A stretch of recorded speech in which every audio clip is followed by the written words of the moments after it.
Hi, everybody. Welcome to the digital download. So I'm just letting Brandon in. Welcome, and this is where we talk about what we've seen in the week, things that are serious, things that are funny, and we talk about those, and we welcome your participation.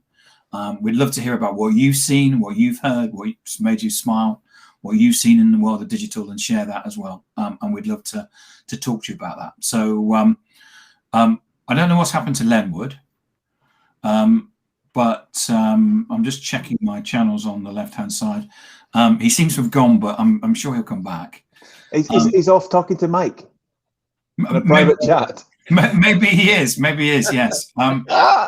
So if we do some introductions, and I'm sure that it will all come into place. You know, the show must go on. Do you want to start, Eric, and then just introduce yourself? Certainly. My name's Eric Doyle. I'm the co-founder of Crux, and I work with some other people that you might have seen on here: Nick Rayburn, Matthew Pybus, and Kevin Milne. And we are proud partners of the mothership, which is DLA Ignite.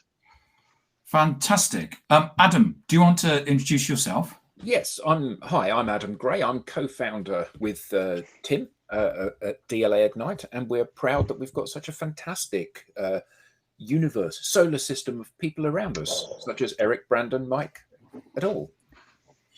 Brandon, do you want to introduce yourself next? Who was that? Was that me or Mike? Sorry, Brandon. Yeah, sorry, you. Yeah. Hey, everybody. I'm Brandon Lamb, founder of Funnel Amplified, and a very proud, excited partner with DLA Ignite as well. Thank you. And Mike. Hey, everybody. Mike here, mobile from my mom's house. So there will be an interruption when she brings me coffee. I'm getting more coffee, Eric. But is it true to say you are the Mike Garrison, RKA, the sheriff of social? Yeah, I am, but no hat today, sadly. Definitely RKA, though, rarely known as. Rarely known as. Hey, Mike. And give your love to your mum from us as well. Yeah. You know, please. Yeah. Hey, Mike, I was actually talking about doing this from my mum's house in 2 weeks, but she talked me out of it. Hey, Mike. You could do it from your mum's garage, couldn't you, Tim? Oh my goodness. My goodness. Yes, unlikely. Yes. That's not very nice, Adam. That's not very nice. So I'm actually going to ask Eric to kick things off.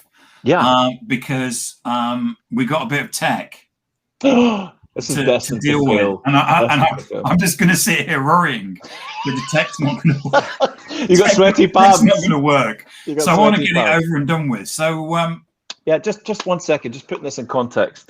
So this is all about things that we've noticed on a range of digital channels. And one of the things I noticed this week was, just putting it in a little bit of context. A couple of years ago, I read this, Rebel Ideas by Matthew Said, and it was, I'll be honest, I don't mind being... Be honest, Eric. I'll be honest, I was driving, I had about a 12-mile drive from the office to home back then when I was in the corporate world.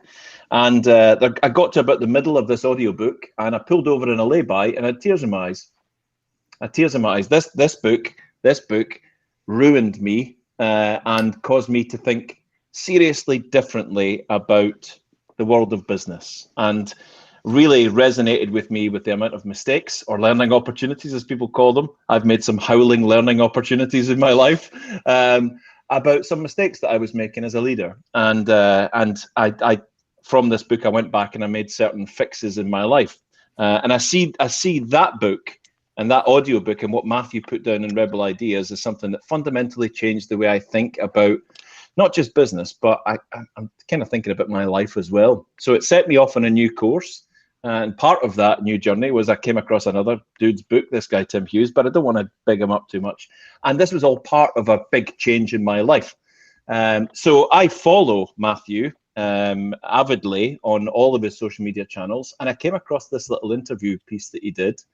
I think there's a credit at the end. So if you let it play all the way through, Tim, it's just a couple of minutes.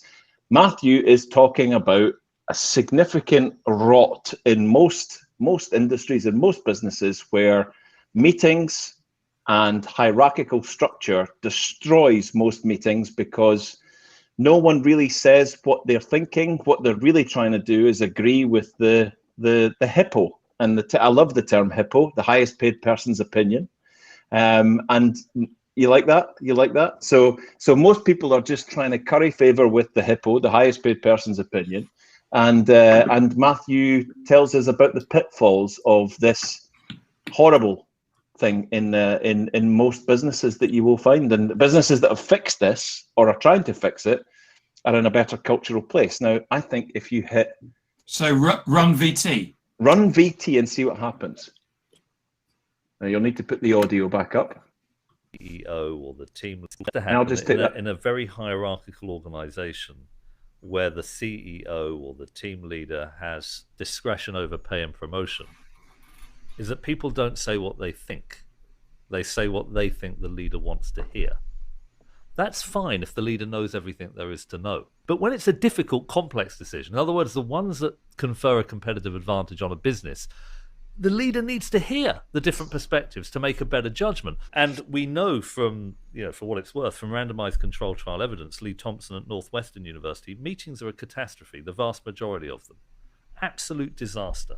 Because people are not sharing information. They're basically playing a political game to curry favor with the boss. So the short answer is you need what's called psychological safety. All that means is an environment where everyone feels they can be candid and they can say what they really think, and hypotheses are tested. When Google did a big data analysis of its most successful software development teams, psychological safety was the biggest predictor of success, because it means you're getting that interplay of ideas that's so important. So let's just home in on that second. Psychological safety being one of the biggest indicators of success. Just as a bit of a recommendation, I'm clearly not commercially incentivized, but Matthew pulls that through in this book, Rebel Ideas, and it's the power of diverse thinking. Not diverse as in diverse, race or origins. Cognitive diversity. Who's bringing those ideas to the table that are going to fundamentally improve what we do? And do we have a culture that allows us to say that in proper psychological safety, where I'm able to say to Mr. or Mrs. CEO, I'm really sorry, but I think you've got that wrong.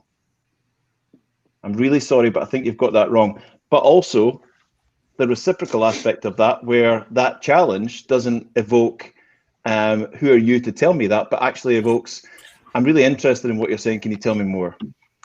Mm-hmm. That's beautiful. So just thought I'd share that, because that little movie and his energy and passion and the reference points, I really thought was a little bit of beautiful digital learning this week for me.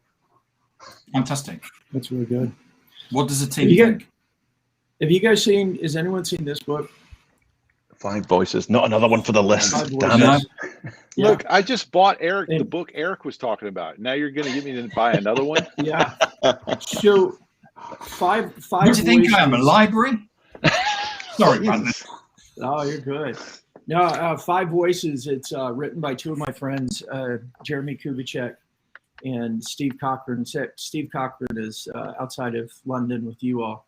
What I loved about this book is, it's based on Myers-Briggs personality profile. Oh, yeah. But then the 5 voices are and I think, Eric, you called it like the psychological profile within a meeting. And it goes away from, CEO or the hippo, right? The highest paid person comes in and starts talking. It's more focused on the different voices that people have, like the roles that they play.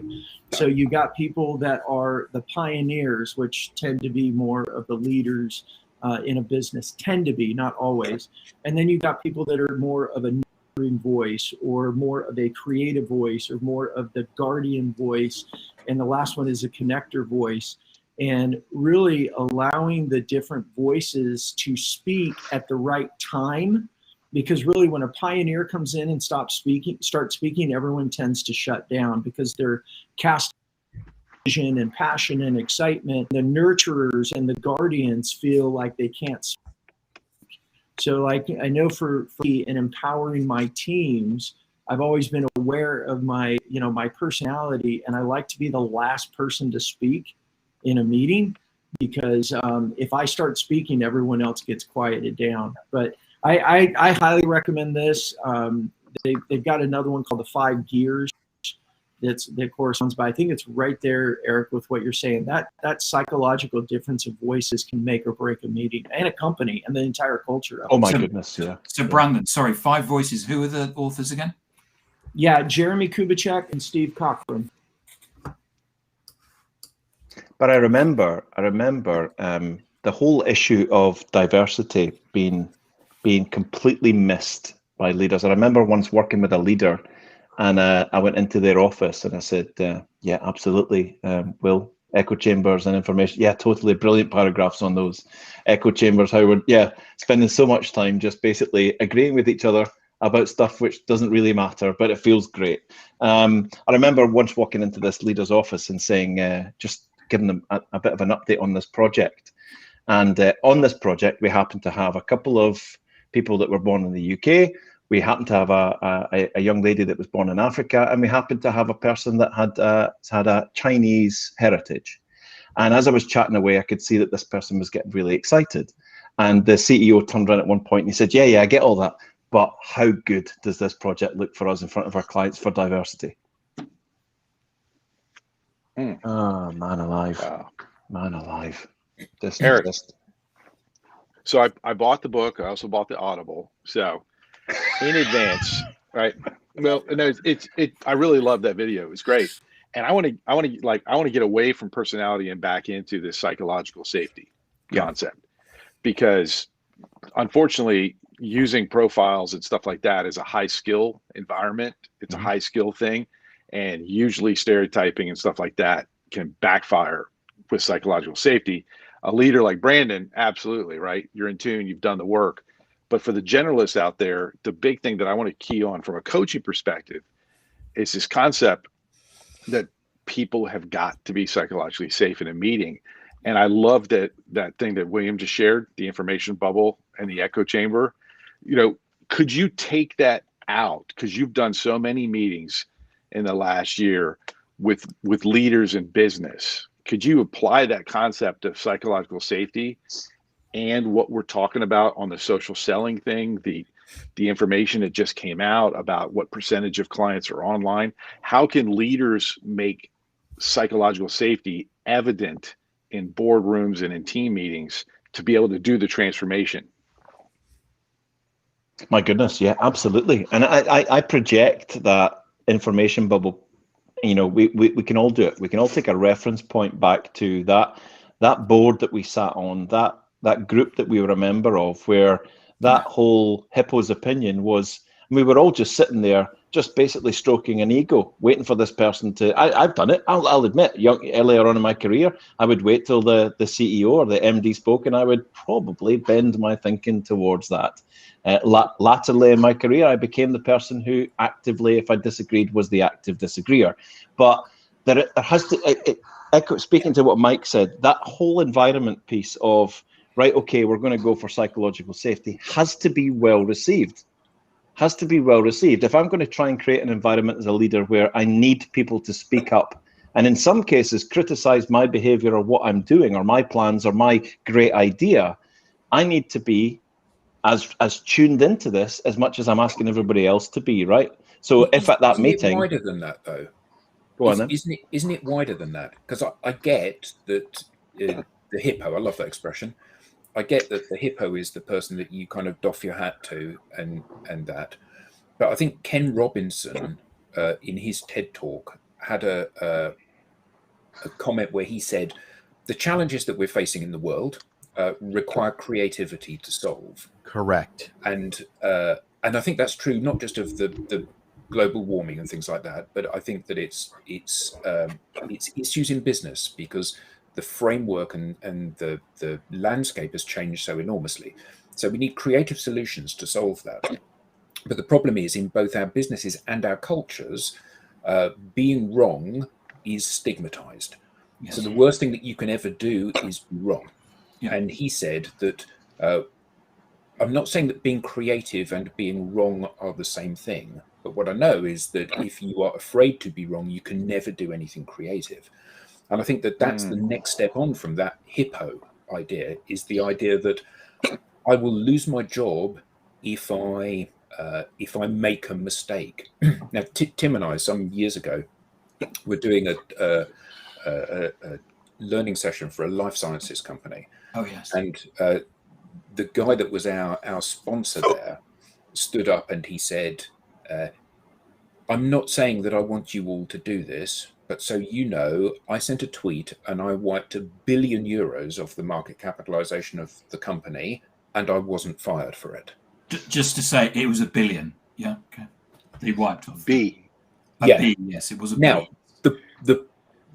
the thing that was so shocking for us when he said that was not the fact that he admitted to it or the fact that he didn't get fired, was the fact that there was shock in everybody's faces that he had made a mistake and he wasn't penalized for it.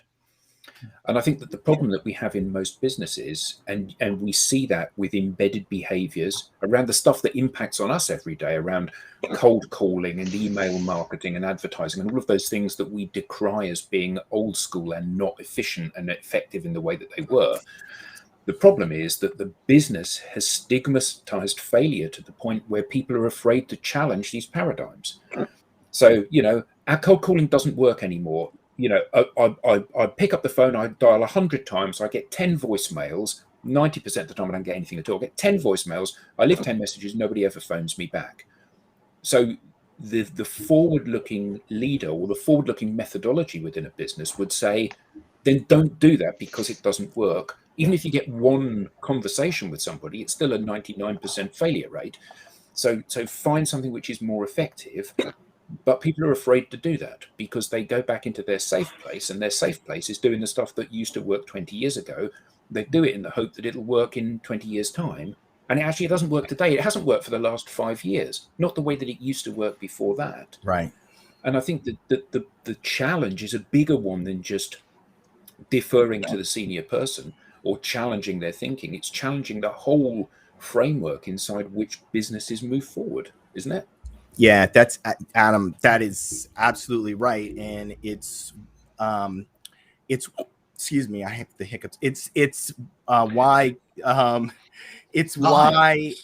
digital culture. I got the hiccups when I was trying to fix my computer. Okay, it's why digital culture is so performing. It's so important. Okay, so.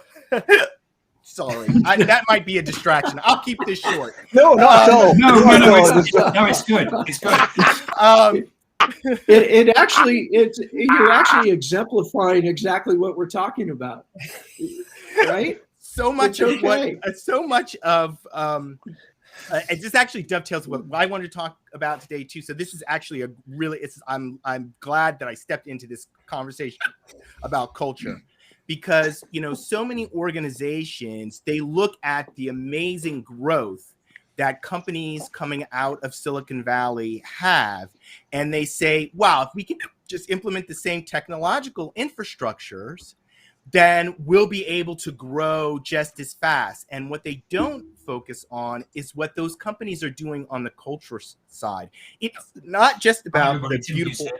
It's not just about the beautiful offices and all the amenities and things that they put in there trying to keep people in the office.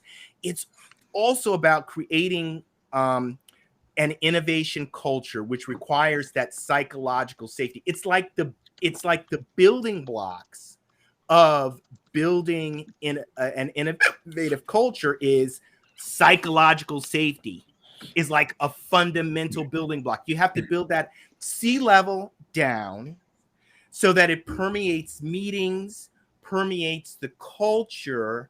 Now we can get cross-functional collaboration going. You can start to get into innovation. So there's a fundamental misunderstanding about like the nature of digital transformation. Most people think digital transformation is really, they're confusing it with IT transformation. I put in a CRM system, I put in marketing automation, I'm working with the cloud now. That is not digital transformation. That's IT transformation. Absolutely right. Digital transformation is holistic. It's actually a triangle. It's IT transformation, workforce transformation, your digital culture, and digital strategy. And what we do sits in the digital strategy category. Social selling is digital strategy. Now, digital marketing requires some strategy to do, but what most companies have done is replace the kind of thoughtfulness behind digital marketing with the IT part of it, which is the automation part. We're just gonna put this CRM system, marketing automation. We're gonna pump out some emails and whatever sticks, man, we're going with it. We just gotta, just keep pumping more into that system, right? And so they're not thinking about effectiveness, because they've lost the whole concept of the strategy. Why were we doing all of this to begin with? Because we're trying to connect with our customers and get them to engage.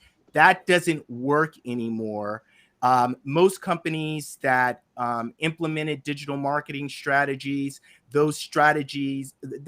digital marketing is like the first step in a digital transformation program. It really is an add-on just to get your business going in the right direction, so you got more sales coming in. But guess what? If that doesn't work anymore, now that first Lenwood, I think you told me a story about when you were in corporate life, and your dog was ill. Oh yeah. And you asked to take some time off to sort out your dog, and your VP or whatever basically said to you, "I don't care about your dog." Yeah, I don't want to hear anything else about you. It's the executive vice. I've reported to executive vice president, and she said to me, I never forget it. It's like in my mind, I'm sitting in her office, and I'm talking about the dog, and she says, I don't want to hear anything about your dog. I don't care about your dog. And what that said to me in that moment, and it's when I knew I needed to make a fundamental change, because I didn't want to be in business with people like this, is that this lady doesn't care about me, not one iota. The only thing she wants is what Lenwood can think up creatively from a legal perspective, and that's it. She loved the position memo that I sent to Deloitte that went all the way to national office, and national office says, he's right, saved us $80 million. Okay, that she wanted that, but Lenwood and concern about his dog and his personal issues, I don't want that. You cannot operate and expect to get talented people to come make your organization a success with that kind of approach. That's just isn't the irony, though. Eric, what's your most successful post about? My most interactive with post is the post about a little dog that passed away, or a little dog. Yeah, exactly. So the irony is that the corporate view is, I don't want to hear more about your dog, and the human view is, I do want to hear about your dog. And I think that there's such a beautiful juxtaposition here. And I think that this is kind of like the binary element of businesses that will succeed in the future and businesses that won't.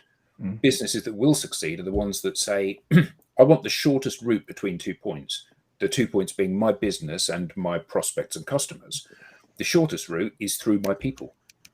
So Eric's got an audience, some of whom love him. You've got an audience, some of whom love you. I've got an audience, some of whom, well, actually, I probably haven't, but Tim's got an audience, some of whom love him. So we've all got audiences of people that are really close to us and really value our view and our stuff. And the shortest route from DLA Ignite to that prospect is through whoever they choose to like the most amongst us. Hmm. And organizations that grasp that as a concept are the organizations that have a massive competitive advantage. Because, you know, I want to hear about Tim's mum's garage collapsing and you know, Mike's trip to the doctor with his son and your trip to Hershey World.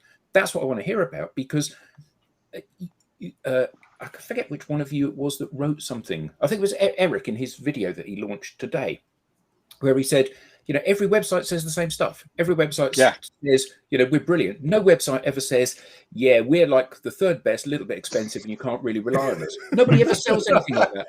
So there's this commodity, and nowadays in the world, although any CRM vendor might argue with this, it actually doesn't matter what CRM package you buy. What matters is how you use it. Oh, yeah.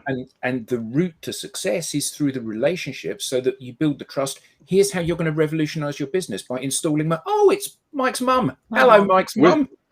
Hello, Mike's mum. Hey! Yeah, love your jumper. I thought that was some kind of a metaphor. I wasn't looking at Mike's. That's the best thing. Get your mum on, Mike. Fundamentally, the best thing that's ever happened on this show. Did she just bring you some milk and cookies? Espresso. Nice. Okay. Espresso. What a pint of espresso. Oh, buckle up. Buckle I'll up. have a venti espresso, please. Yeah. So can I just, I mean, my goodness, we got half an hour out of that little Matthew Said video. That's amazing, right? Can I just bottom that out? And this is a really crappy thing to ask you guys, right? Speaking to what Brandon, Mike, Lenwood, and Adam have all said, that whole piece about psychological safety and how we need to create it and all of that, how in many organizations, it's about the fear of making mistakes and all of that, and the reciprocity that might occur from that.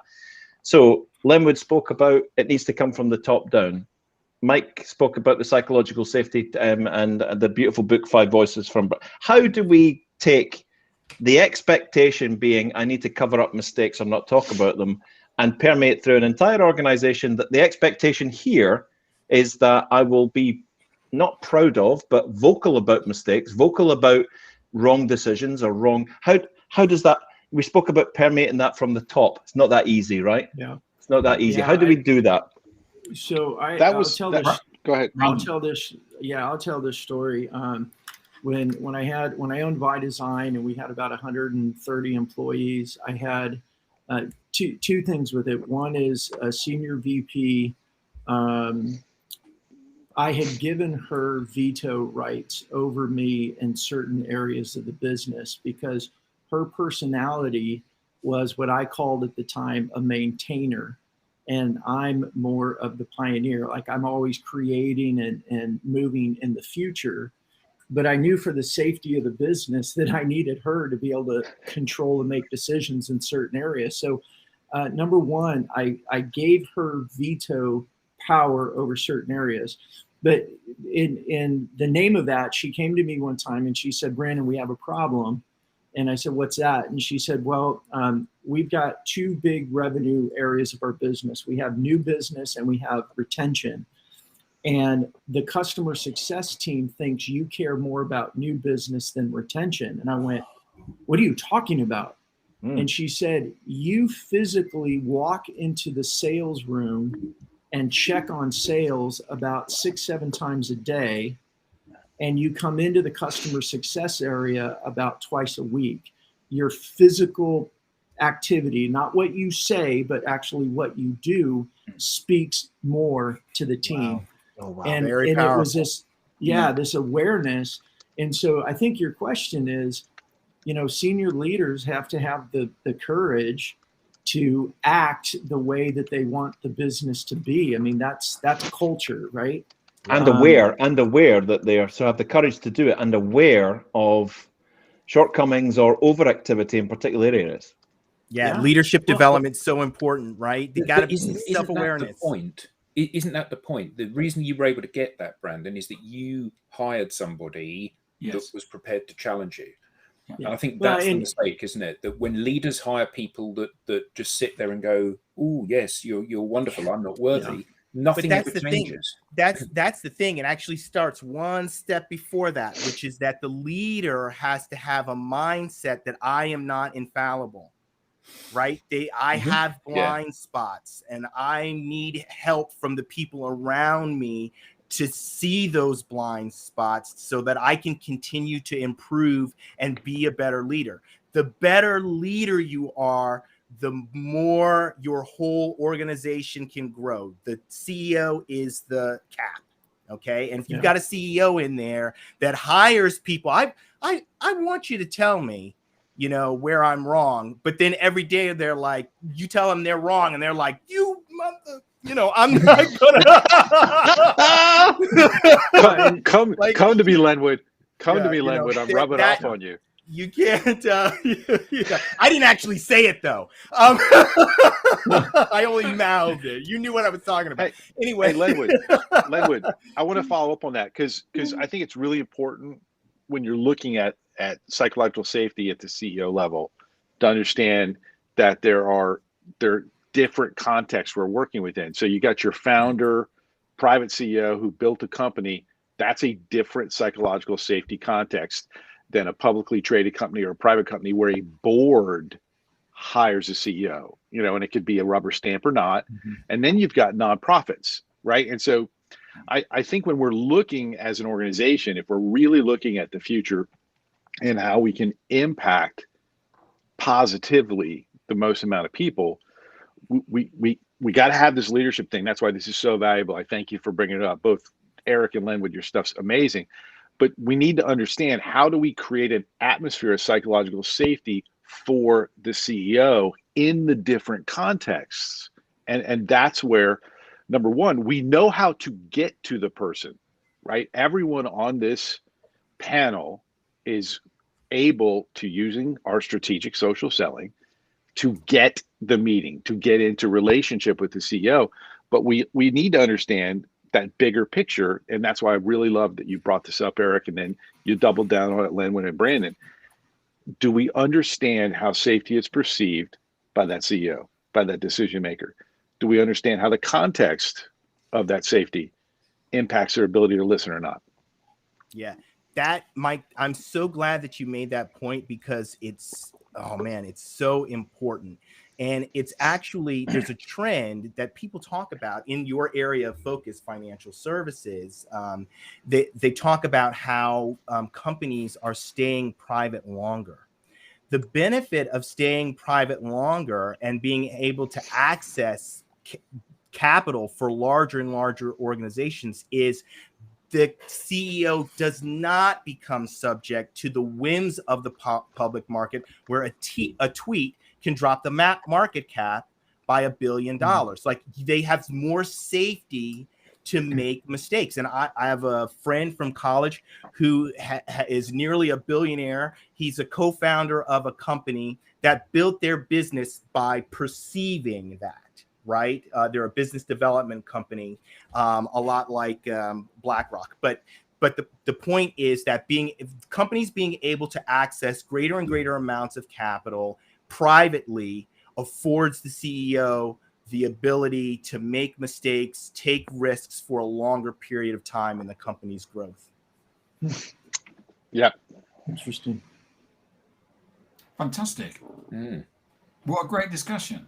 Yeah, it was brilliant, actually. I really enjoyed that. It was Yeah, that. a lot of connections, right? A lot of things that you don't necessarily see as being part of the big picture. But that psychological safety, that is not only extremely important, it's like a building block.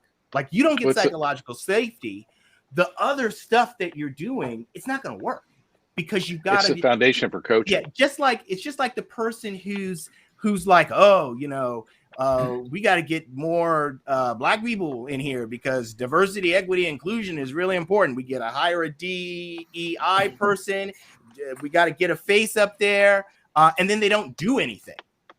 Right? Like, that's what we did. That was our, and then they do the press release. But good procedure, guys. High five. What they don't understand is that diversity of perspective, having someone in their organization or not someone, but many more people that have a different life experience, have a different perspective. Cognitively diverse, yeah. That adds to the ability of the organization to think creatively about products and services. You need those voices in the conversation to stimulate ideas. Innovation happens so quickly now. You must be a creative organization. Yeah, not a body. A learning organization. Empowering a voice. Yeah. It's I'll learn not that. having the body. Like diversity is, there's a lot of things to it, but once you bring in the diverse people, for God's sake, people use them. Yeah. Right. Understand Sure. what that person is bringing, a different life experience, a different perspective. When you begin to hear it, your mind will open up and you'll be able to see your markets and your customers very differently. You'll be able to respond and have greater empathy when the person that you're speaking to in that other organization doesn't look like you. How can I connect with that person? Can I get a fire emoji for Linwood? I want a fire emoji in the chat. Absolutely. You know that I mean, look at what I'm doing for DLA Ignite. that leads on perfectly to what I was going to talk about.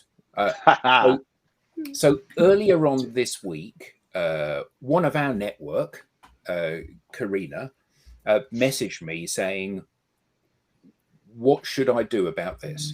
So she'd done a post. She works in the beauty industry. So she's a store manager for a successful kind of like beauty and health treatment chain of stores. And in fact, she's more than a store manager, although she does have her home store, because often she goes and helps train other businesses around her region. And she posted a photo of her out with her team, because it was the end of the month and they'd had you. Oh, So I saw that. It was yeah, fantastic. you guys all commented on it. Full of energy. It was fantastic. Yeah, it was fantastic. And then when you read the comments, there's comments from decent people like us who say, "Fantastic, what a lovely team. You know, it's down to the great leadership, and you look like you're all having a great time, and what a fantastic way to round out the month," and that kind of thing.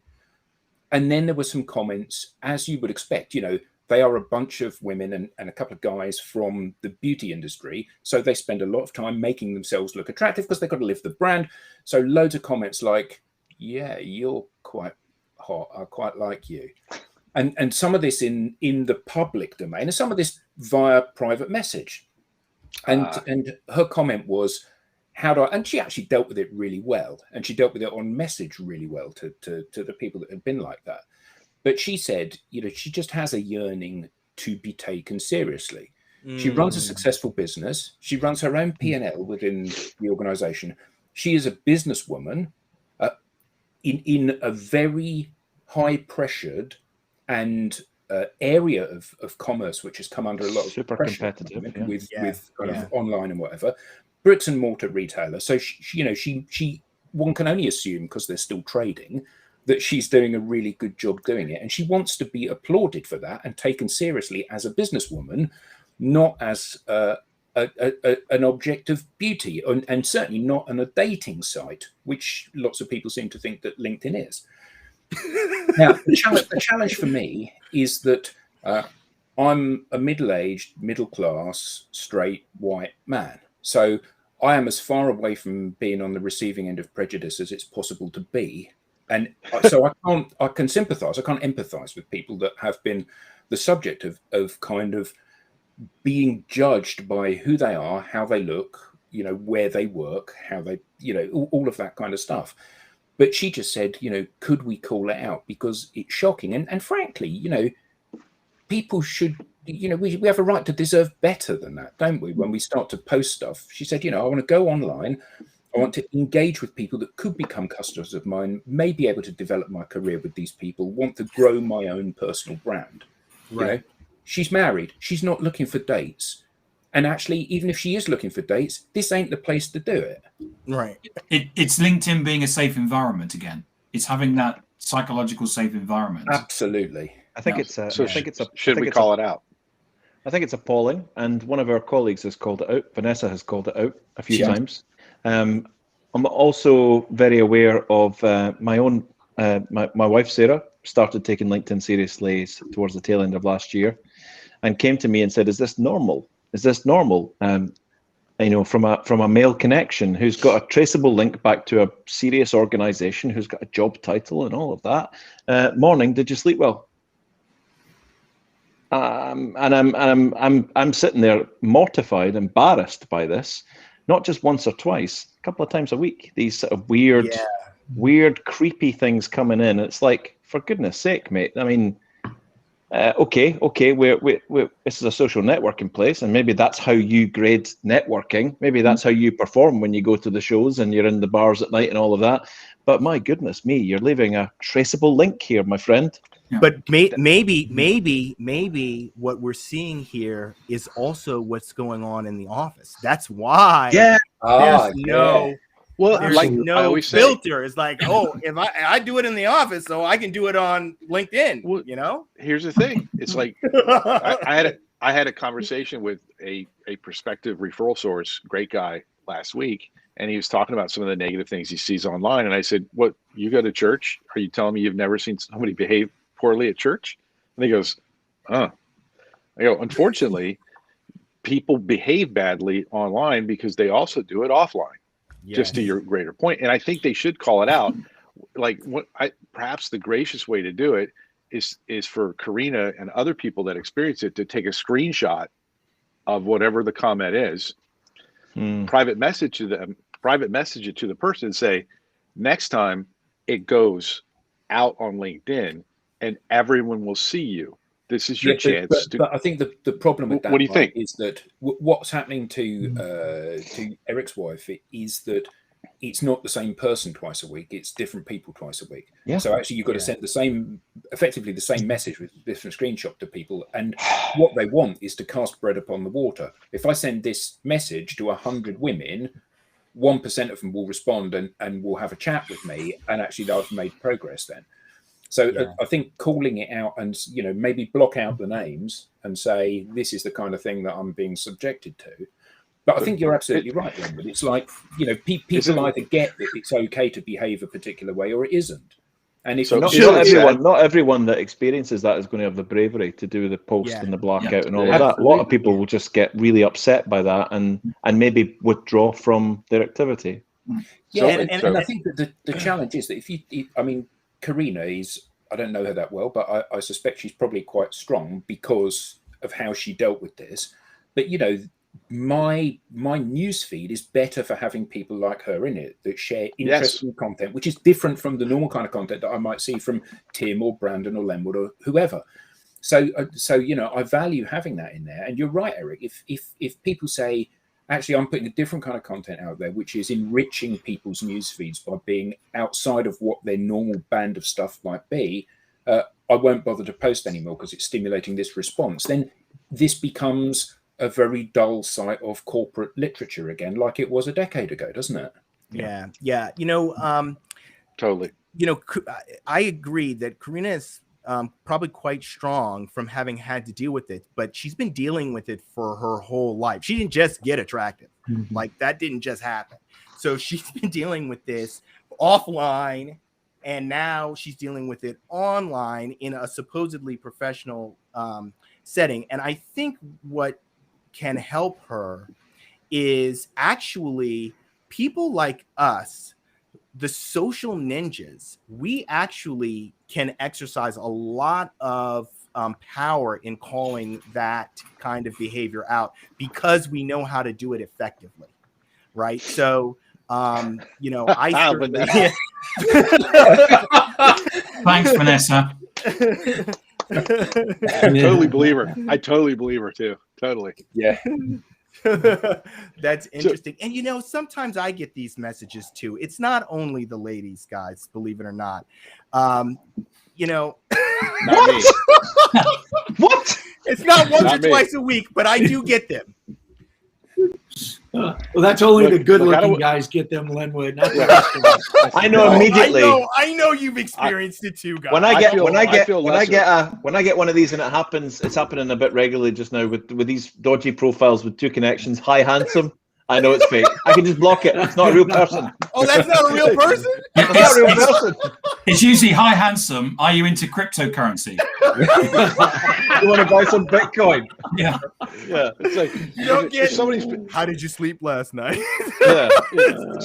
So what's so interesting is the cold callers aren't just corporations; they're also perverts and deviants. Yeah. Yeah. It's a different topic, of course, because it's offensive in a different way. but they're doing the same thing that so many cold sellers are doing. They're I think, Adam, how'd you say it? They're spreading the breadcrumbs out wide. They're just, filling the inboxes with weak messages. And, I think that social media is just an amplified version of real life. And just as if you're in a networking event and all you do is talk about your brochure and yourself and how awesome you are, people are going to run away from you. And we see that in social media. I have 4 daughters, but 3 of them are all working, college age. And I thought you meant like coal mines or. What's that? Sorry, no. I missed it. Sorry.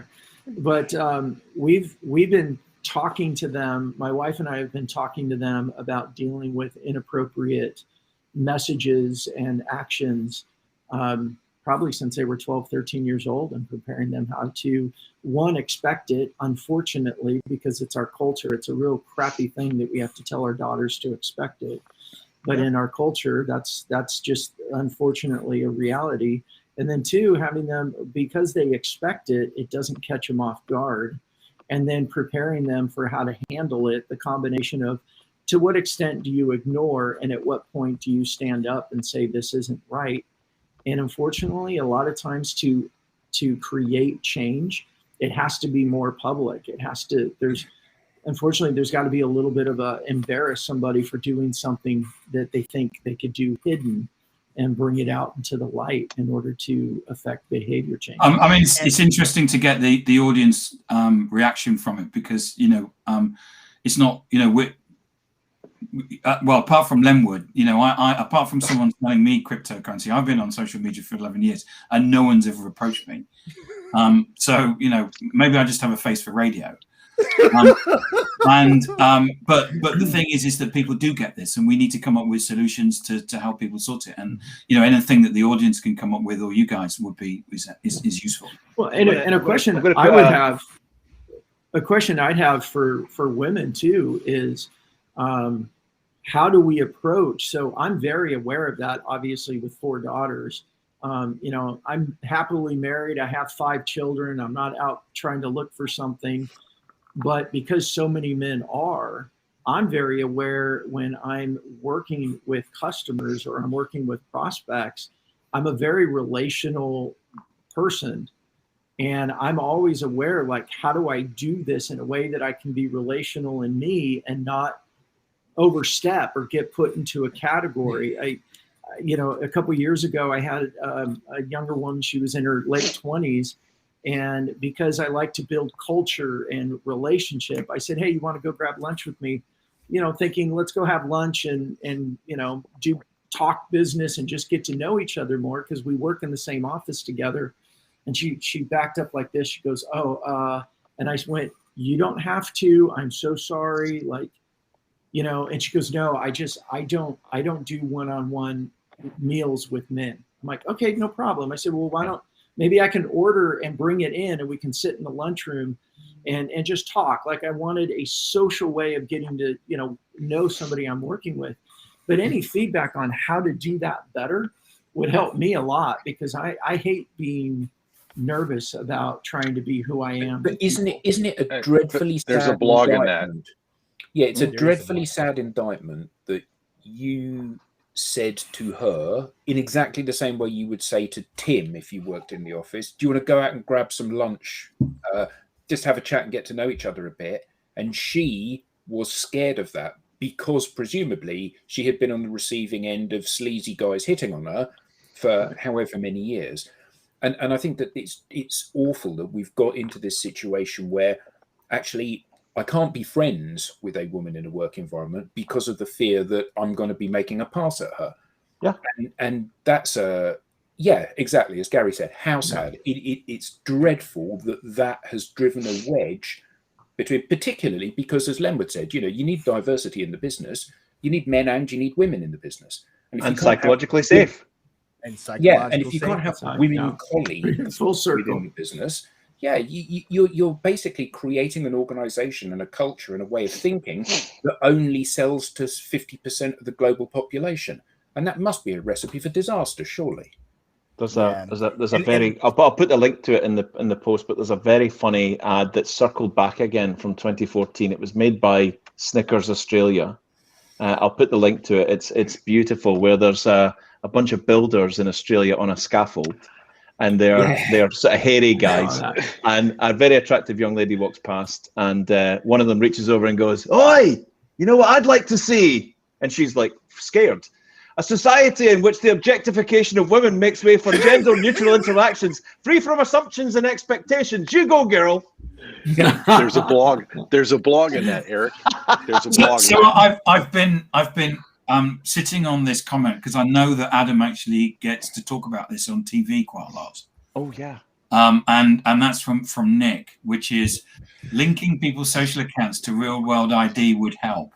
Ooh. Yeah. Discuss. Well, We've that's got the a thing. minute. Is like, you know, when you look at it, that's the difference between offline and online social, right? Offline, you have to go and show up. Online, you can hide sometimes.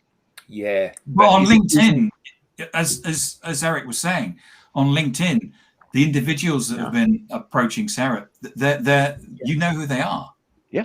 That's actually the issue. Is you can hide in real life just as easily, and this is a subject that has come up actually with corporations and confidentiality statements where people who get in trouble for this behavior are protected. Their females Congress. are asked to leave and executives stay. When I was working in corporate America, the president, I had a very attractive Russian blonde who was my executive assistant. And because of how attractive she was, I got lots of visits from people who weren't coming to see me, although they were coming to see me. You know what I'm saying? Like, and the president of the company would come for conversations with me, which would last about 5 minutes or whatever. And it seemed, oh, this is great. He's coming to see me. But then it was 15 or 20 minutes at her desk on his way into my office. Ew. Right. And he asked her out. And what position is she to be in? And he's married too, with kids. I mean, goodness. Bottom line, she goes to HR with that problem. She's going to get a nice package and a confidentiality agreement. Corporate America can't treat it like that. No, but I think Tim's point was more that, people need to link it to real IDs, and that cures this problem, but it causes a whole nother problem. You know, one of the fantastic things about social media is first of all, it's in quotes impartial. You know, it's uncensored and impartial. Now, that works within the bounds of acceptable human behavior. As soon as you link the ID on a social account to a person and they have to prove who they are, then all of a sudden they can't speak out against regimes. Not the regime in the UK or the regime in America, but the regime in some... Myanmar. Burma. Exactly. You know, you what you want is people to be able to share information saying, this is what's happened. The soldiers have come into our village and they've massacred 20% of the population of the village. Or there's this corruption going on over here. And, you know, both in the UK and America, which are free nations, increasingly society is becoming polarized, and increasingly governments are putting in controls, often based on good intentions. But the problem then is that if you are disagreeing with the controls, you know, we saw what has happened previously when democracies have become dictatorships, where you've got a different view to me. My view is the view that the government or the ruling class subscribes to. Yours is different, therefore you will be penalized for that. And we need to be really careful that we don't go down this road, particularly because you could argue, and again, I'm playing devil's advocate here, you could argue that social media is the last bastion of free speech that there is, because all of the media channels are owned by somebody. Now, it's not necessarily deliberately biased reporting. But the reality of the situation is I have a view A, therefore everything that subscribes to my view I assume is truth. Everything that doesn't I assume is fake news. And that's why every newspaper has a very clear political bias, because the people that edit the news story say this news story isn't true because it doesn't subscribe to my worldview, and this one is because it does. So the problem that we have is that if you say you will be held accountable for this, then it solves the problem of sexism and abuse. Of course it does, but it causes the problem that there is no longer free speech. And it's a difficult situation. Going back to the sexist comments, Vanessa's made a really great point here that actually, in many cases, she says that you may think that you know who they are, but actually the profiles are faceless, incomplete profiles with minimum details, and they'll be like 4 connections. And you know, the comment there at the end, which is they hide and they lurk, you know, is I'm going to have to go and wash my hands after I've So they've got a couple profiles. They've got the one that they, you know, it's sort of like you know, in The Office, you know, it's the president of the company who's also a predator. So he's got his regular profile and then he's got another profile. Or are they using intermediaries, which was also something that I've experienced.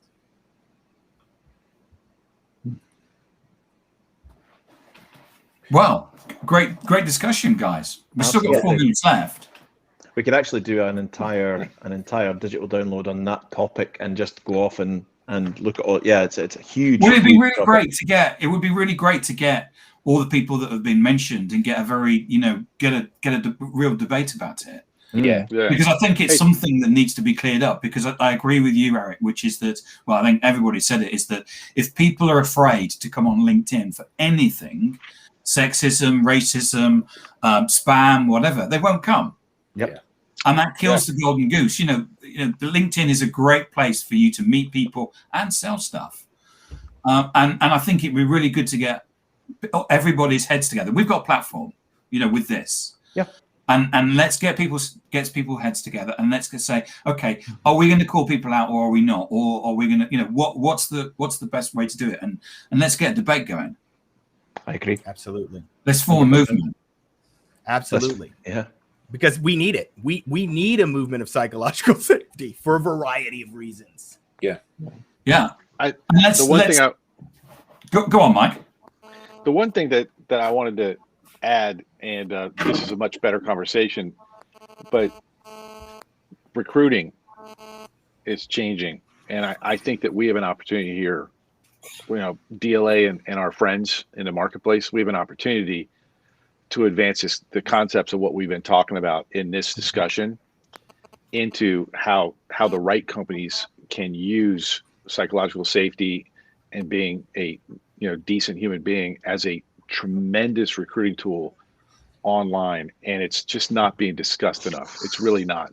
So I'm going to have some articles coming out this week, some things around that, because it pertains into the whole Merrill Lynch thing. I thought you were going to mention Merrill Lynch, Mike. I just did. Oh, we kind of went off. We kind of had actually the common theme for all of this today was psychological safety in relation to traditional working environments, and now moving more into a traditional working environment combined with a digital working environment. Yeah, it was all kind of linked to that, and I think that was quite beautiful what happened today. It's absolutely. It's so relevant to everything that's going on, right? The change in the office and how people will work, where it's you know, some people will be remote, some people will be physically there, and also the new town square, which is social media, where we're meeting. Yeah, the hiccup's back. Where we're meeting, and we're meeting with our partners and our customers, you know, on social media. And it's, you know, social media, there's nothing that has ever been, I've said it before, no technology has ever had such an impact on the ability to have human to human connection. It is so globally culturally transformational it's affecting every other. That's why I called it the third pillar of digital transformation. It's changing the way everything works, and so it just is logical that we would, to Brandon's point, because it amplifies what's going on in the real world, just like it has amplified so many other things. It's just so important. Exactly. After this, I'm going to do a number of different hiccup, headstands things. Names. I like drinking water from the other side of the cup as you bend down. That seems to work really well. Hold your breath as long as you can. Lenwood, Lenwood, Lenwood, I got to do 50 burpees. 50 burpees, yeah. Kill. I'm going to try the water before I go to 50 burpees. Just on this topic, and we come back into it at another time. I mean, there was that story of the, I believe it was a CNN reporter. No, it wasn't CNN. It was I can't remember. Maybe the New Yorker. No, this one was like the New Yorker and it was on a Zoom call. Oh yeah, the guy, right? Tobin. Yeah, Tubin. Yeah, Tubin, exactly. It's a thing. Yeah, and I don't know if we should say it on here, but got caught enjoying himself when supposedly everybody was taking a little break, but the Zoom meeting was still on, and that's the problem with. I saw it. Is that real? Meeting, he's got different windows open, and so is that real though? It was real. Yeah, he's back. That happened, but he's back, and he's back on the air. Yeah, he's back on the air because he ascribes to the right stuff. Yeah, but it's we talk about digital transformation is. So if he had done that in the boardroom with live people, would that have been a problem? But doing it on Zoom God, I hope so. with the camera on in front of the same exact audience, it ended up not becoming a problem. It was, it was inappropriate. Probably shouldn't have done that.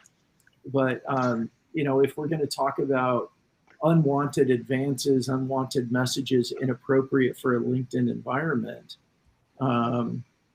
he thought he was on mute.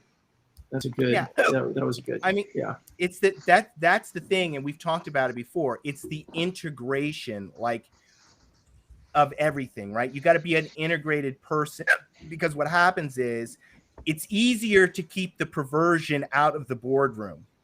Maybe I shouldn't call it perversion, but you know what I'm saying? Like the perverted behavior. Easier to keep it out of the boardroom because you're not going to just take it out. Well, anyway, you're not going to do that in a boardroom setting. But when you're sitting in the privacy of your home and you've got one window here and one window here, and this meeting is really boring, so I think I'll do some other activity.